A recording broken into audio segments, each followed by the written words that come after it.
Yeah, so I'm Daniel Lombard, and I got out as a specialist, which is E4. I grew up in Magnolia.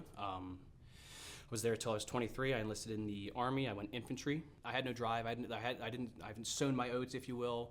I needed something that was going to make me feel like a man. I really think is what it was.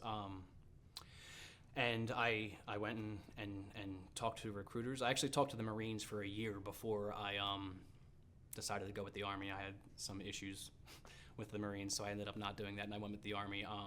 It was, I think part of it was spite, in all honesty, like to my parent, like to the whole situation that was happening. It was my out. It was an out to get. But I knew I needed to find, like I said, motivation and drive and just the will to do things instead of just existing. I was simply existing at that point. I was a volunteer firefighter for 5 years. 2 years before I joined, I stopped. And that sense of duty, the camaraderie that comes with that environment in itself was addicting. I loved it.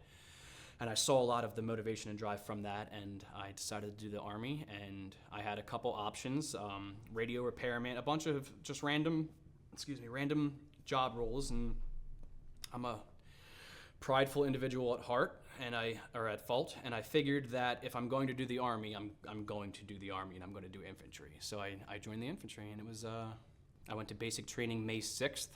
2 months after I got out of basic training, I got deployed to Afghanistan, West Afghanistan, and we were primarily base FOB security. My leadership fought for us to go on missions outside of the base, do patrols and things like that, and we about a month into the deployment, we were on our way to a screen line, which is you sit outside of the Taliban patrols villages just like we do. They just do it at nighttime. So we sit 500-600 meters outside of a village, and all of our lights are off. We have the night vision, and you wait and see if there's Taliban that come patrol the villages. So we were on our way to go do that, and we got called up that they had found 5 identified enemies with weapons, and that we were to engage on contact. So we drove there, and there was we had 5 vehicles. They were MATVs. It's essentially an up-armored Humvee. We had mounted weapons on all 5 vehicles. So as soon as we came into contact with them, they fired. I was in the lead vehicle, and I was the back right seat, which is the dismount seat. And they fired an RPG-7. So there's different kinds of RPGs. There's anti-personnel. If that hits your vehicle, it's not really going to. It'll hit the engine, and you'll stop moving for that part. But it's not going to blow the vehicle up. Where an RPG-7 will penetrate right through the vehicle and detonate inside. So that they fired one, and that was 10 feet in front of my vehicle, and then they fired another one, and it was like 5 or 10 feet behind my vehicle, and then our guns started opening up, and obviously we took care of the 5 Taliban. That was the first time I saw a dead body. That was the first time I shot somebody too. Now that I think about it, so I was dismount, and after the main guns did what they did, the dismounts get out, and you all get online, and then you walk through at a reasonable pace and clear the area. So there's no you make sure those 5 enemies are not going to be able to pick their guns back up. So we all got online, and when the firefight first started, the gun that was on top of my truck went down immediately. One of the 7.62 rounds that was in it just bent, and that gun's non-functional until it goes back to base. So I had to give my gunner my M4, and I had to take the driver's M4. The driver was known as he was a bad soldier. He didn't clean his weapon. He was just a bad soldier. So when we got out and got online for that first firefight, I had to use his weapon. So there was one of the guys, he still had one of the Taliban individuals still had his AK in his hand, and he was waving it around. I was brand new still. I was probably like 3 months into the Army at that point. And I asked my squad leader, I was like, do I shoot now? Like, what happens now? He's like, yeah, dude, shoot. So I got 4 rounds off, they hit, and then the gun jammed and would not fire again. Luckily, that was the end of the firefight.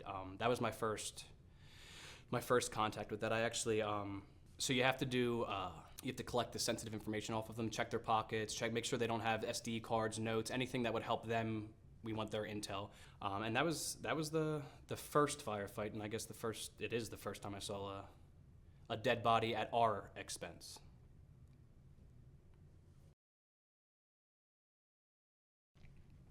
If the vehicle in front of you doesn't hit an IED, which is an improvised explosive, it's a bomb they bury under the ground, and there's different ways to detonate it. Now, when I was there, they were really using pressure plates. So they know how much our vehicles weigh. They're around like 25,000 pounds depending, where the civilian vehicles in Afghanistan weigh as much as a regular car. So when a regular car goes over it, it's not detonated. But when a 25,000 pound vehicle goes over it, you get the detonation. So we were driving in a wadi, which it's a river without the water. It's just the dried bed. The locals in Afghanistan use that as a highway, so we inevitably use it as a highway also. You don't take the same route twice. If you go in one way, you go out a different way. You don't go the same way. So we were driving in the wadi, and then there was a dirt road that went up to the only like asphalt road in the area. The locals use that, like I said, so there was a lot of tire tracks. So remember, if you follow the vehicle in front of you, your chances are you shouldn't hit an IED. So I have a habit of looking at people when I talk to them. And my lieutenant, we were actually talking about how we were the only platoon who hadn't gotten blown up by an IED yet. And I turned to my right to look at him, and as I turned to the right, the lead vehicle had made its turn onto the main road. So I missed the tire marks. It was like Russian roulette. I had to guess which ones were ours, which ones weren't. And I don't know if I knew this at the time, but I found out later on that so you have a computer in the truck, and it can track where known IEDs are. It'll put them on the map, like a little GPS kind of thing. I remember hearing that they put it on the wrong side of the bridge. So we thought it was on the left, but it was really on the right, which is the side we were on. So it had just rained. When they dig bombs, the depression from digging something, the rain creates a puddle. So you can't, there was like 15 puddles. Every puddle can't be an IED. So it's like, you kind of just have to like suck it up and whatever happens, happens. So I drove forward and I picked the wrong route. I picked the wrong tire marks. But when this IED went off, it was a 200-pound IED. So it lifted the 25,000 pound MAT V up 90 degrees and turned it 90, like the whole thing, 90 degrees. Those vehicles have a large, I want to say it's like a foot-long metal bar. It's called a combat lock. It's on every single door, the 4 doors. You lock that from the inside and nothing from the outside can get in. I had a habit of only doing that when the vehicle was stopped. So I didn't combat lock my door, and the interpreter who was sitting directly behind me, I was driving, the interpreter sitting directly behind me had not locked his either. So when the IED went off, that creates a concussive implosion inside the vehicle. So right when the IED went off, my door and the door behind me flew open and stayed open. The IED hit the back left tire, which is also where the fuel and oil lines were, and once they mixed, it immediately ignited a fire. So the blast went out of the truck. So my helmet strap broke off, my helmet flew off, and I hit my head. There's a metal, it's called a DVE screen. It's for like infrared cameras. It was folded up and my head hit that, so I got knocked unconscious for under a minute. I obviously don't know the exact time frame, but under a minute. And when I came to, it was like the movies. It was insane. The dust falling, like you could pick it out of the air. That was to a T. Obviously, the ringing in the ears, that's common sense. But what surprised me was the life flashing before your eyes. I had memories. I don't remember them, but I remember the feeling, and it was a serene, very safe, comforting feeling. And just throughout this 6 years of therapy I've been in, it was either my brain getting ready to. I truly believed I was dying. I truly believed I was going to die. So it was either my brain preparing for that, or it was just a little, hey, remember this? Let's get back to it kind of stuff. And thankfully, for me, it was the second option. So the fire was pouring in from directly my left, and I couldn't climb out to my right because the way the radios were set up, there was less than a foot of room, and I had a full body armor. It wouldn't work. So eventually, it clicked that I had to remove my body armor. So I had no helmet, no gun, no body armor. Yeah. So that was. I remember talking to my lieutenant and telling him I'm on fire. But I remember screaming it like. If I were just to scream, I'm on fire, like loud. So I got out of the vehicle. Bravo jumped on top of me. He didn't have a rifle either. He had his pistol, and he was scanning the top of the edge of the wadi where like the top was essentially. And my platoon. I remember Delapaz and Mac came. They came running up to the truck, and you're not, again, if there's an IED, if there's a secondary IED, or if there's an ambush, like you're open targets. They cared about us more than the mission, which is, I love them for that. And luckily there was nothing after it. But they had cleared a landing zone for the helicopter that was coming in to medevac us back to base. and they cleared it above the wadi, but the helicopter landed like 100 meters away from the burning vehicle. I forgot this part too. So that truck had 420 40 mics in it. So it's essentially, I hate saying it like this, but it's the only thing that makes sense. It's a grenade, but it's a bullet. So there was 620 grenade bullets in that truck that was currently burning. There was also a 100 round belt of 7.62, what the 240 shoots. So one of the dismounted 240 gunners had left a round of, or 100 round belt of ammo in the truck, and the heat from the fire while I was in the vehicle started cooking off. So the bullets started firing essentially without a gun from the heat. So I don't know how I didn't get hit by any of them, but I didn't. And then as soon as I got out of the vehicle, Bravo jumped on top of me. We were in this ditch. He was scanning the top of the wadi, and then we were good. We got the clear to run to the vehicle that was ahead of us, because that was our staging point for that. And then the helicopter landed 100 feet from the burning vehicle that had explosions every 10, 15 seconds. So I had to run to this helicopter thinking I'm going to run on an IED and get blown up.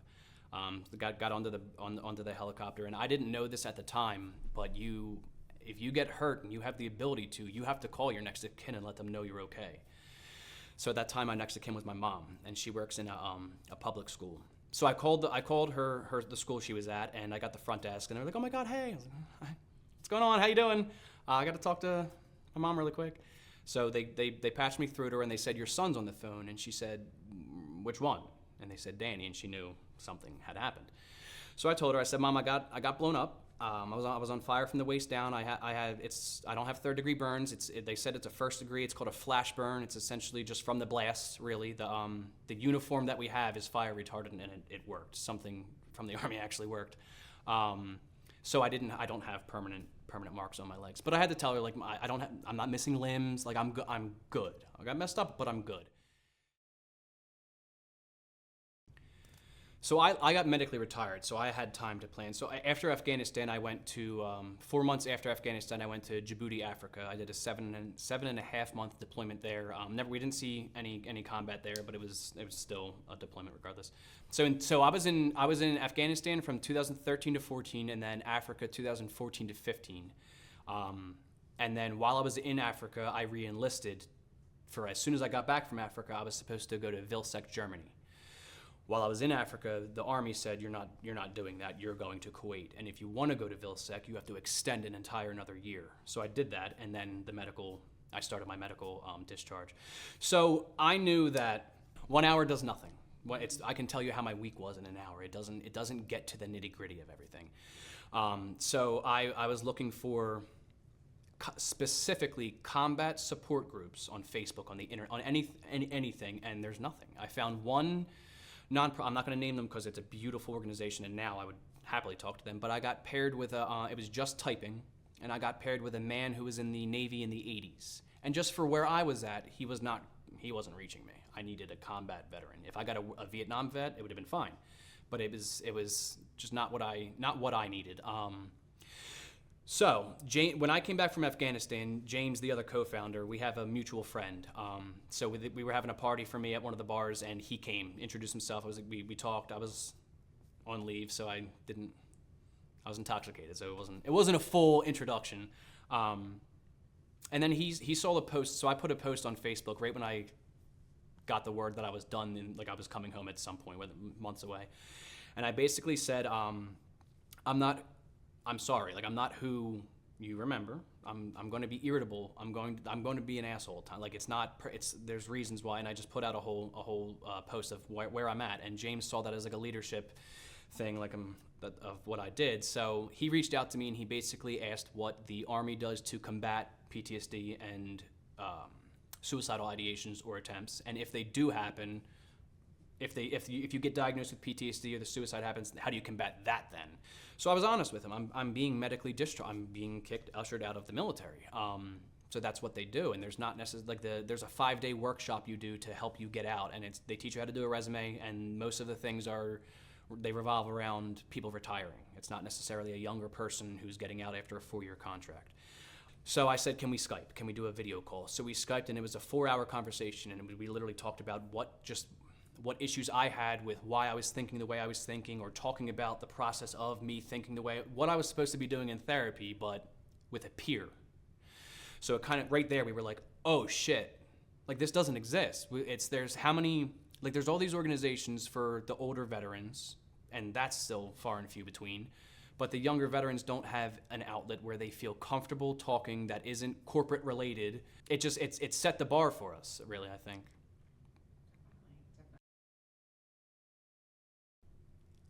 Being involved with as many veterans as we've talked to, I feel like there's just a certain, like, there's a personality that veterans have. We really started picking up like a lot when COVID hit, because we started our Radio Check Buddy Check-In. So every Monday night and Friday night, 9 p.m. Eastern, we have Zooms. So we started the Zooms, and we realized that COVID is going to force people to isolate. Our mission statement is to combat isolation. We firmly believe that isolation is the reason, one of the main contributors to people killing themselves. When you're alone with your thoughts, that's when they take hold. If you're in a group of people, you can bounce the thoughts off, whatever it is. But when you're by yourself, that's when it really sinks in. If I knew that was an option, I don't think I would have isolated as much. And I think if I didn't isolate as much in the beginning, that pattern would not have been. It's a behavior. I can break it if I needed to. You know what I mean? But it works, and But I definitely feel like if Project Refit or something similar existed, Project Refit, I'd be better. I'd be better off, just because I would have had that. I craved the camaraderie. I found something I belonged to. I needed to belong my entire life. I've always been a self-conscious individual. I've always felt out of place everywhere. I'm too nut, whatever it is. I found my place there. Everybody fits there. Nobody's out of place. And what we did, like me specifically, what we did mattered. So it put it in its place for me. My end goal from the beginning was that 5-day workshop I talked about in the beginning. My end goal is to be in that 5-day workshop, to let all of these soldiers, Marines, airmen, any of them, any branch, that this is a peer-to-peer support. We're like-minded, and we talk openly about what you need to talk about, to show them that option is there. I didn't know that option didn't exist for me when I got out. We had to physically make this option. So I feel like that the first year out, the isolating and being alone, it's eliminated. The walls are really broken down once you have something like this. It's a small example of what we went through in the military. It's keeping that family and that camaraderie, the community. It really truly is all about the community. It's this Project Refit wouldn't exist if it wasn't for this town, Magnolia. I grew up here, 23. Like, they've supported insane amount. So I had one of the guys I was in the Army with. He didn't deploy with me to combat, but he was in my second unit. He was going through some things, gun to his head. He called me at 5 o'clock in the morning, and it was simply answering, having the conversation, being a critical listener, paraphrasing what he said, letting him know that I'm actually listening to him and I'm not just sitting here with my phone on mute and bullshitting. That right there alone got him out of the place he was in. He's like, dude, I'm good now. Like, thank you. Can I call you again? Yeah, dude, yes. 10 minutes you can call me, like anytime you want. It's breaking the stigma. There's a stigma against suicide, but if you don't give attention to what the issues are, they will remain issues. You're in my mind, you're still repressing what's going on. Like how I see trauma, and especially combat related or whatever it is, the trauma, seeing it from a not villainous view, something that there is growth with it. It changed you as a person a lot for the bad. I got that. Ways you would not want to be changed. But with that, like I always say, like the hypervigilance that I got from PTSD, I'm in love with it. I don't hate it at all. I like being aware of my surroundings. I like being able to see hate in somebody's face and knowing, all right, let's not be near that person. They might not be having a good day. Or somebody who is in a place. I can pick somebody who is not doing good, like, but there they are, boom, right? It's so easy. You just have the stare in your eyes. So it's getting that stare away, making their eyes unglaze almost. It's liberating. It shows that what we're doing is working, and that's an accomplishment.